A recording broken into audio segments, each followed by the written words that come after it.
Vitals drop করছে। এরপর আর blood নেওয়ার কন্ডিশনে থাকবে বলে মনে হচ্ছে না।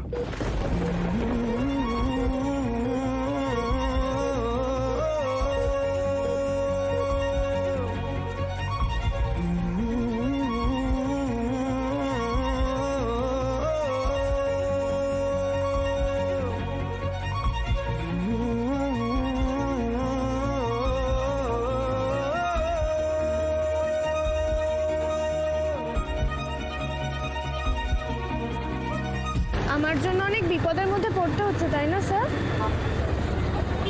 আরে কি করছেন, সামনে তাকান। একে আপনার ওপর দিয়ে অনেক ধকল যাচ্ছে, তার উপর হাতেও খুব ব্যথা করছে, তাই না? খুব কষ্ট হচ্ছে। আমি সব সময় আপনার পাশে আছি স্যার, কোনো চিন্তা নেই। আপনার কষ্টে আর শিখে আপনি সব সময় আপনার পাশে পাবেন। একবার আমরা পৌঁছে যাই, আপনার হাতে আমি নিজে ওষুধ লাগিয়ে দেবো। কিন্তু ঠিক সময় যদি না পৌঁছতে পারেন। আসি, আমি পৌঁছে যাব। আমি সময়ের আগেই পৌঁছে যাব।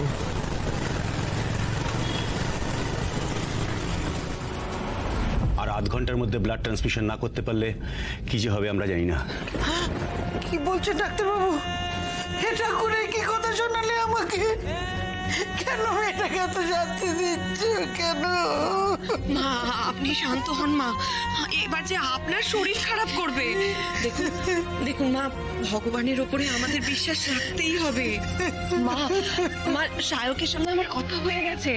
বাবলু রক্ত পেয়ে গেছে, রক্ত নিয়ে ও এক্ষুনি এলো বলে।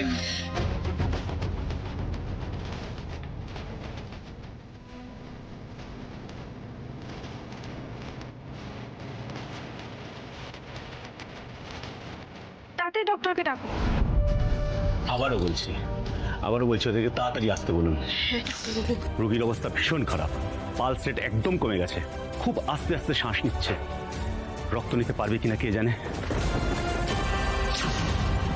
এরকম বলবেন না প্লিজ, প্লিজ ডাক্তারবাবু। ভেতরে আসুন।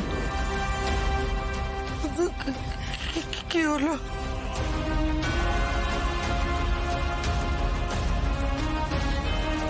আমি ঠিক এই ভয়টাই পাচ্ছিলাম। সাক্ষ্যবাবু ব্লাড নিয়ে আসছেন, ততক্ষণ অব্দি আমাদের যেভাবেই হোক ওনাকে স্টেবল রাখতে হবে। আইভি দিতে হবে, কুইক সিস্টার। আমি আমার নাত বউকে নিয়ে এখানে এসেছিলাম। মনে আছে মা? দিদিভাইকে নিয়ে বজরংবলীর কাছে এসেছিলাম আমার দাদু ভাইয়ের প্রাণ বাঁচানোর জন্য। বজরংবলীকে তুষ্ট করে দাদু ভাইয়ের প্রাণ বাঁচিয়েছিল আমার দিদিভাই। আর আজকে সেই দিদিভাই মৃত্যু সজ্জায়। তাই ওকে ফিরিয়ে নিয়ে যাওয়ার জন্য আমার দাদু ভাই এসেছে বজরংবলীর কাছে। ওকে কি করতে হবে একটু বুঝিয়ে বলে দিন ঠাকুর বসে। মন প্রাণ উজাড় করে দিয়ে তুমি যদি বজরংবলীর সামনে তোমার বিশ্বাসের পরীক্ষা দাও, তুমি যদি পরীক্ষায় উত্তীর্ণ হতে পারো, তাহলে উনি তোমাকে খালি হাতে ফেরাবেন না। কিন্তু তুমি যদি তাকে তুষ্ট করতে না পারো, তাহলে এই পৃথিবীতে কারো সাধ্য নেই তোমার স্ত্রীর প্রাণ ফিরিয়ে দিতে পারে। ওইদিকে দেখো।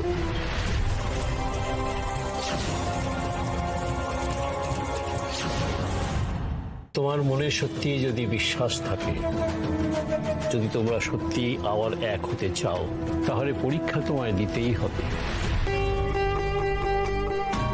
হ্যাঁ ঠাকুরমশাই, আরশির জন্য আমি যে কোনো পরীক্ষা দিতে প্রস্তুত।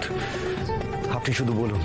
এই গদা তুমি যদি তুলে নিতে পারো, তাহলে তোমার মনস্কামনা পূরণ হবেই। ঠাকুর বসে অন্য কোনো উপায় নেই। আমি জানি আশি দিদি এই গদা তুলেছিল, কিন্তু দাদু ভাইয়ের হাতের ওই অবস্থা। আমি ঠিক আছি ঠাম্মি, আমি একদম ঠিক আছি, আমার কিচ্ছু হয়নি।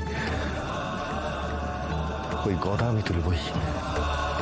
কিন্তু বাবা, আজ অবধি খুব কম মানুষই এই গদা তুলতে পেরেছে। এই গদা তুলে নেওয়া কতটা কঠিন তুমি কি জানো?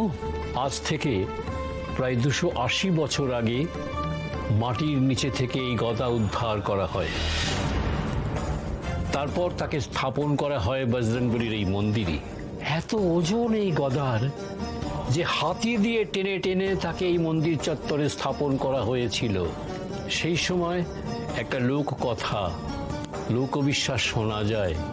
আমিও নিজে আমার অগ্রজ পুরোহিতের মুখে শুনেছি, স্বয়ং বজরংবলীর এই গদা নড়ানোর ক্ষমতা সাধারণ মানুষের শরীরে নেই।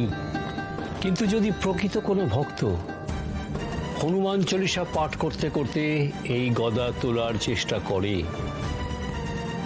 তাহলে সে গদা নড়বেই।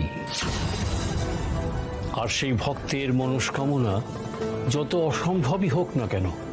কিন্তু বহু বছর ধরে বহু ভক্তের সমাগম হয়েছে এখানে, লক্ষ লক্ষ ভক্ত মানত করেছে, কিন্তু আজ পর্যন্ত এই গদা এক চুলও নড়েনি।